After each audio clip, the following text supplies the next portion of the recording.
में पूछे जाएंगे, तो आपका फर्ज बनता है कि आप सभी को क्वेश्चन को कवर करना है, हर एक क्वेश्चन को ध्यान से देखना, ठीक है। तो चलिए स्टार्ट करते हैं सर। क्वेश्चन काफी सिंपल है। क्वेश्चन कह रहा है कि आदर्श तापमान कितना होना चाहिए, ठीक है। ये क्वेश्चन आपका 2014 में पूछा जा चुका क्वेश्चन है, ठीक है। तो गेहूं की खेती की जो आदर्श तापमान होनी चाहिए वो 10 से 20 डिग्री सेल्सियस, कितना 10 से 20 डिग्री सेल्सियस अगर मतलब मौसम का तापमान रहेगा, आदर्श तापमान जिसको आइडियल टेम्परेचर बोलते हैं, तो इसमें गेहूं की जो खेती होगी वो सबसे ज्यादा होगी, ठीक है। और आपको बताया गया था गेहूं जो आता है वो रबी फसल के अंतर्गत आता है, ठीक है। यानी मौसम के आधार पर आपको फसल के प्रकार बताए गए थे, रबी फसल, जायद फसल और खरीफ फसल, ठीक है। जायद फसल यानी ग्रीष्म ऋतु में जितने भी फसल उगाए जाते हैं उसको जायद फसल बोलते हैं। रबी फसल मतलब जितने भी मतलब शीत ऋतु में फसल उगाए जाते हैं उसको क्या बोलते हैं, रबी फसल। और मतलब जो खरीफ फसल होता है जैसे कि धान की खेती जो आता है वो खरीफ फसल के अंतर्गत आता है, धान की खेती, ठीक है। तो आपका ऑप्शन बी करेक्ट हो जाएगा, 10 से 20 डिग्री सेल्सियस, ठीक है। यानी ऑप्शन बी आपका राइट आंसर हो जाएगा। देखिए क्वेश्चन नंबर सेकंड में पूछा गया कि हीराकुंड परियोजना जो अवस्थित है वो कहां है, ठीक है। हीराकुंड परियोजना आपके पढ़े मतलब सिलेबस में दिया गया है, आप पूरी अच्छी तरह से पढ़े हैं। तो ये जो है कौन सा स्टेट के अंतर्गत आता है, तो ये ओडिशा के अंतर्गत आता है। यानी हीराकुंड परियोजना अवस्थित है वो कहां है, ओडिशा में अवस्थित है, ठीक है। ये ऑप्शन ए आपका राइट आंसर हो जाएगा सेकंड नंबर क्वेश्चन का, ठीक है। अब देखिए question number third. Question number third क्या पूछ रहा है कि नोआमुंडी लौह अयस्क का क्षेत्र स्थित है। तो नोआमुंडी लौह अयस्क का क्षेत्र कहां आती है, कौन सा स्टेट के अंतर्गत, आपको पूरा थ्योरी में पढ़ाया गया था, झारखंड में, यानी झरिया में, झारखंड में झरिया में, ठीक है। यानी ऑप्शन बी आपका करेक्ट आंसर हो जाएगा थर्ड नंबर क्वेश्चन का, क्या हो जाएगा, ऑप्शन बी आपका करेक्ट आंसर हो जाएगा थर्ड नंबर क्वेश्चन का। अब नेक्स्ट क्वेश्चन देखेंगे, क्वेश्चन नंबर फोर्थ आपका स्क्रीन पर। क्वेश्चन क्या पूछ रहा है कि निम्नलिखित राज्यों में किसमें कैगा नाभिकीय ऊर्जा केंद्र अवस्थित है,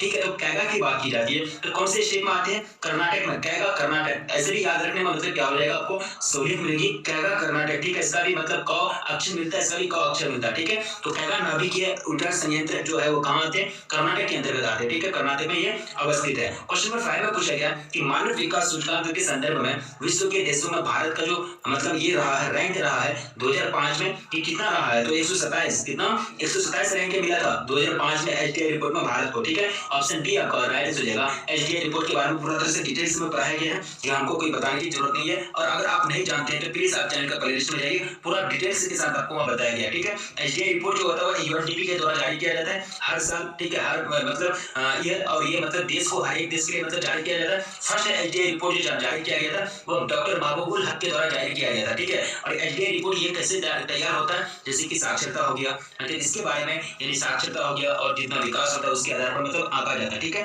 फिर भी आपको देख लेना है पूरा डिटेल्स के साथ, क्योंकि आपको एसडीआई से रिलेटेड क्वेश्चन से पूछे जाते हैं बोर्ड एग्जाम में। क्वेश्चन नंबर 6 से पूछा है कि मानव विकास सूचकांक एसडीआई यानी ह्यूमन डेवलपमेंट इंडेक्स में भारत के निम्नलिखित राज्यों में किसकी कोटि उच्चतम है। जैसे कि बहुत सारे बच्चे भी यहाँ कंफ्यूजन होंगे, आपको कंफ्यूजन नहीं होना है। सर आप बताए थे कि यूएनडीपी द्वारा मतलब यूएनडीपी द्वारा एसडीआई रिपोर्ट जारी किया जाता है यह हर देश के लिए, तो यहाँ तो आप राज्य की बात कर रहे हैं। जी हाँ, राज्य की। देखिए मतलब इसी को फॉलो करते हुए देश ने भी सभी राज्यों को, सभी स्टेट्स को एक यूनिट मान करके, एक इकाई मान करके एसडीआई रिपोर्ट तैयार करना शुरू किया है। तो एसडीआई रिपोर्ट तैयार करना जो शुरू किया है, तो एसडीआई रिपोर्ट किस स्टेट का ज्यादा होगा वो आपको बताना है, ठीक है। तो ये जो हो जाएंगे आपका केरला, यानी केरला का एसडीआई रिपोर्ट सबसे ज्यादा है। क्यों, क्योंकि यहाँ जो साक्षरता दर है आपको पढ़ाया गया था, यहाँ की साक्षरता दर सबसे ज्यादा है, 91.85% यहाँ का आपका साक्षरता दर है, मतलब लिटरेसी रेट है, ठीक है। तो केरला पढ़ाई लिखाई में भी आगे है और एसडीआई रिपोर्ट में भी आगे है, ठीक है। तो आपको भी करेक्ट आंसर हो जाएगा सर 6 नंबर क्वेश्चन का, ठीक है।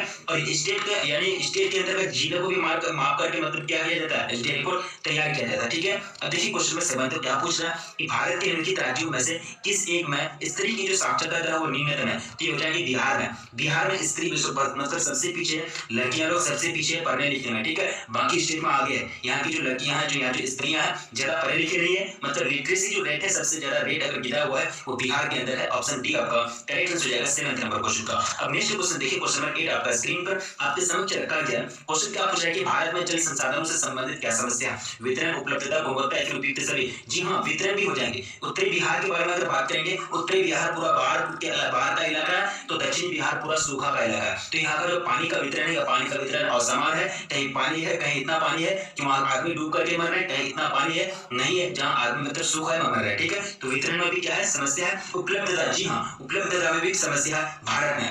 पानी का लेवल कहीं स्टेट में ज्यादा है, पानी का लेवल कभी कोई स्टेट ऐसा कि पानी का लेवल काफी नीचे चले गया, ग्राउंड लेवल वाटर, ठीक है। तो किसी स्टेट के पास पानी ज्यादा है, किसी स्टेट के पास कम है, ठीक है। तो ये भी मतलब समस्या, ठीक है। गुणवत्ता, बिल्कुल गुणवत्ता में भी कमी है। क्यों, किसी की मतलब कोई स्टेट अगर जाएंगे तो वहां का पानी अगर आपको पीने में सही नहीं लगेगा, ठीक है। जैसे कि बिहार की बात करेंगे, बंगाल की बात करेंगे, तो यहाँ का पानी पीने में लगभग सही होता है। अगर कहीं जाएंगे तो पानी में आर्सेनिक मिलेगा, बहुत सारे मतलब केमिकल्स मिलेंगे, तो पानी की गुणवत्ता में भी कमी है, ठीक है। तो ये सभी समस्या है भारत में जल संसाधन से उपयुक्त सभी और 32 आपका राइट आंसर होगा 1 नंबर क्वेश्चन का।